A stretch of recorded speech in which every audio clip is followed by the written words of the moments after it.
مسکو بهتره یا سن پترزبورگ؟ از اونجایی که آخرین روز ما توی مسکو قرار بود ساعت 4 صبح بریم به سمت ایستگاه قطار، من نتونستم ویدیو تهیه کنم و خیلی به صورت عجله‌ای رفتیم که سوار قطار بشیم و از مسکو تا سن پترزبورگ بیایم و این قسمت قراره که جای دیدنی سن پترزبورگ رو با هم ببینیم. اولین شبی است که توی سن پترزبورگیم و قراره بریم با هم باز شدن پولار رو ببینیم. پس بزن بریم.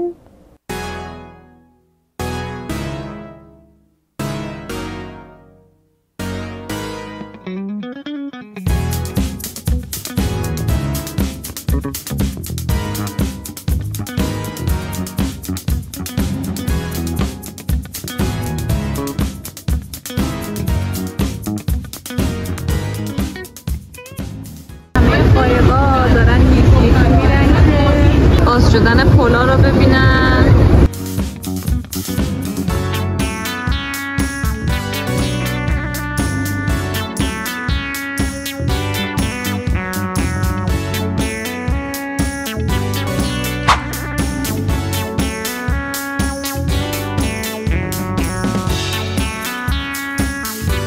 روز دوم که توی سن پترزبورگیم و اومدیم که کلیسای کازان رو ببینیم. اگه بذارم فیلم برداری کنم من داخلش رو بهتون نشون میدم.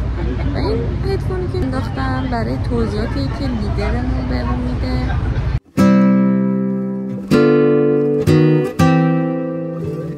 یه مراسم هم داشتن اجرا میکردن، یه مراسم مذهبی. ویدیوهای داخلش هم براتون میذارم.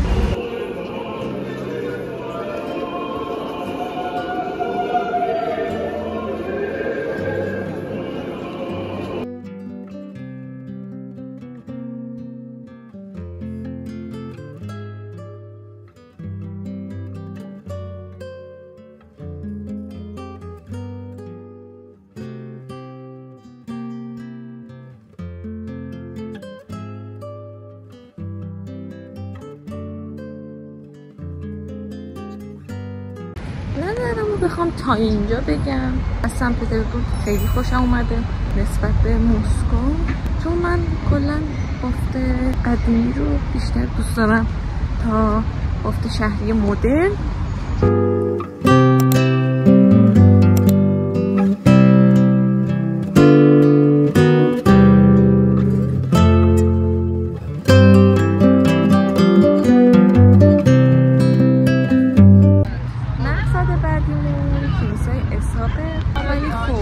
برای اینکه بریم تو باید ورودیه بدیم که فکر کنم طبقه بالا 400 طبقه پایین 600 این حدودا هست. این مغازه هست که از این ماتروشکاها، از اون عروسک‌هایی که تو در تو هم از اوناست. این هم یه مدل دیگه چه خوره سنگ کهربا و چیز میزای صنایع دستی هست، هر چی که تو ذهنتون باشه. مثلا زیبرالاتی که با کهربا درست شدن. This one is so expensive, but is it Kahraba? All of this is Kahraba.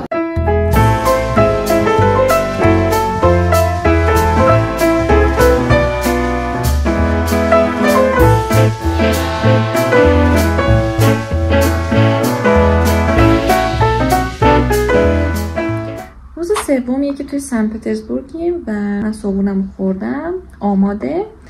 میخوام ببرمتون چند تا جای خیلی دیدنی.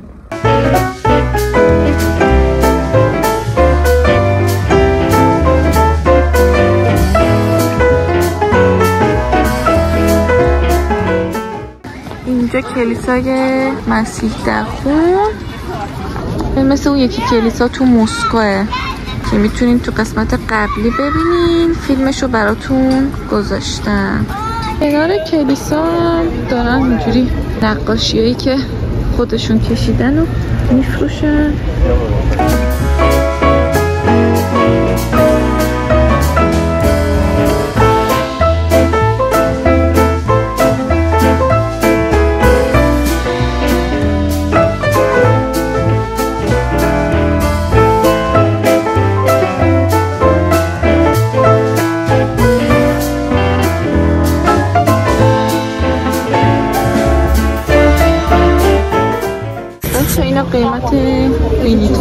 ورودیشونه. دقیقاً ورودی کلیسا میفروشن. اگه بخواین داخلش رو هم ببینین میتونین از اینجا بلیطاش رو بخرین و برین داخلش. ولی خب چون وقت ما خیلی کمه باید الان بریم سوار اتوبوس بشیم و باید 11 اتوبوس باشیم.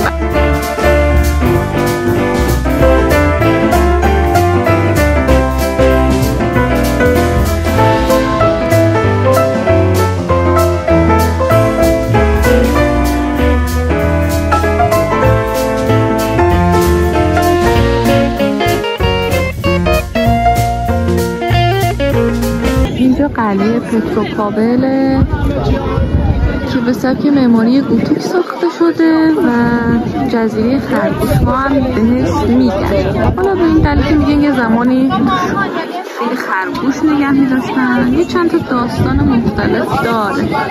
الان این حیاتی که هستیم قراره یه توپ نمادین پرتاب کنن که نشونه نصف روزه.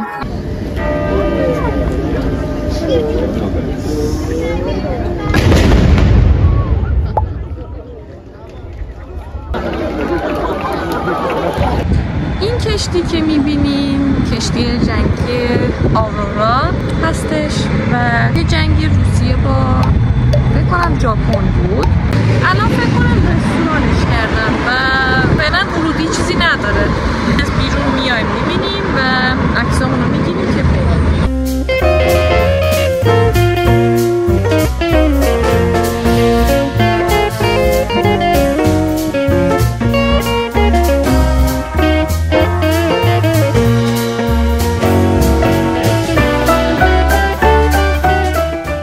صبحتون بخیر. من خوابالو رو داریم میبینیم. من که خیلی خوابم میاد ولی دارم آماده میشم که بریم برای آخرین بازدید سن پترزبورگ و امروز قراره بریم موزه ارمیتاژ و باغ پترگوف. بریم که آماده بشیم.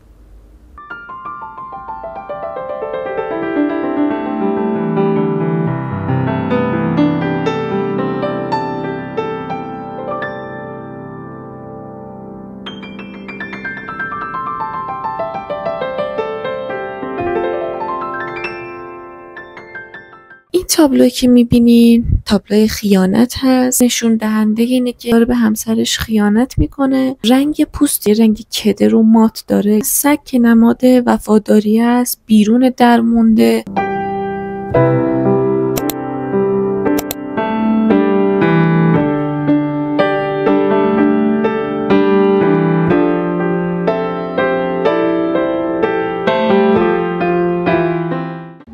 مشکلم بچه‌ها باید بیاین خودتون ببینین. من توضیحاتش رو میذارم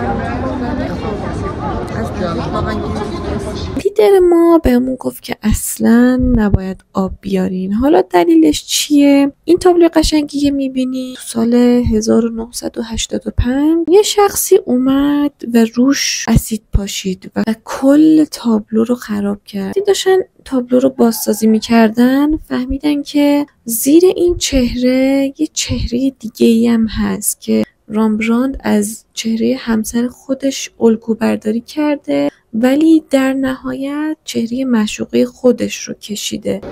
نقاشی کاترین یکی از قدرتمندترین زنهای دنیا.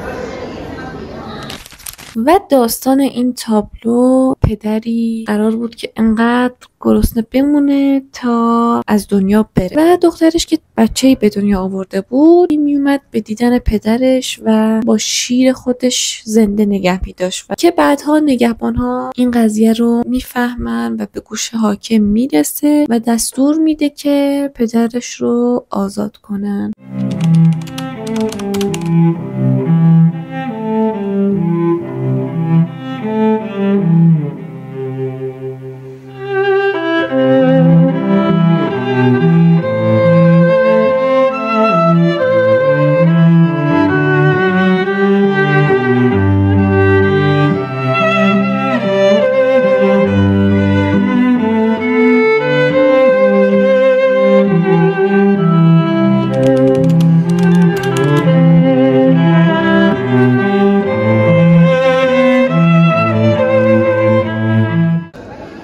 بخشی که بالا هست دقیقا عینش هم پایین روی این چوبا هست و اینجا اتاق انتظار دوستیان هست.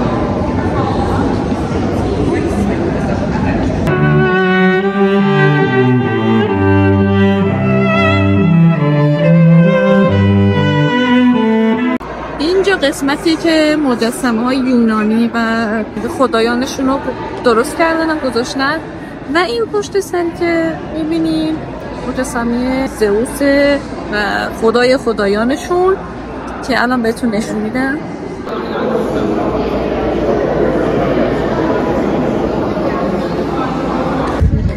این وسط یه زمانی بهمون دادن برای عکاسی و استراحتی داشته باشیم و بریم برای نهار.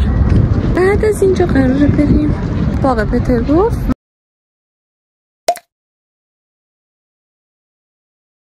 یه چیزی هم بگم، اینجا مثل این مرکز شهر میمونه. میدونید چرا؟ چون هم موزه، هم باغ خرگوشه که نشونتون دادم، هم کلیسای کازان، همه اینا نزدیک به همه. خواستیم برین میتونی بهشون سر بزنیم. و اینم از باغ پترگوف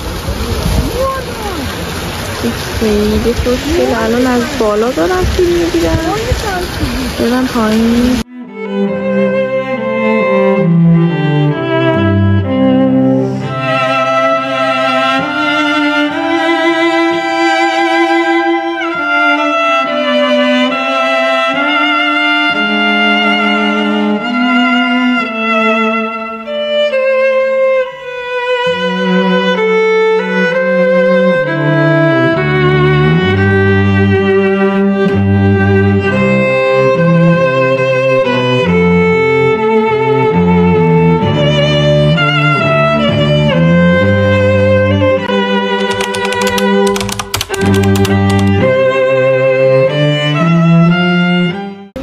مسیری داره از باغ پترگوف که مستقیم میای و میرسیم به این خلیج قشنگ.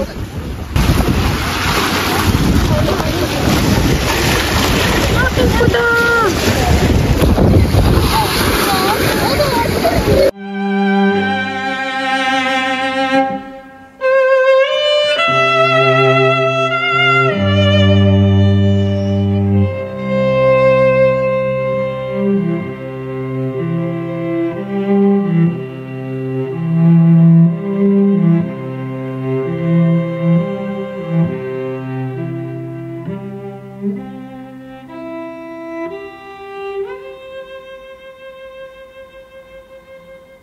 صبحتون بخیر.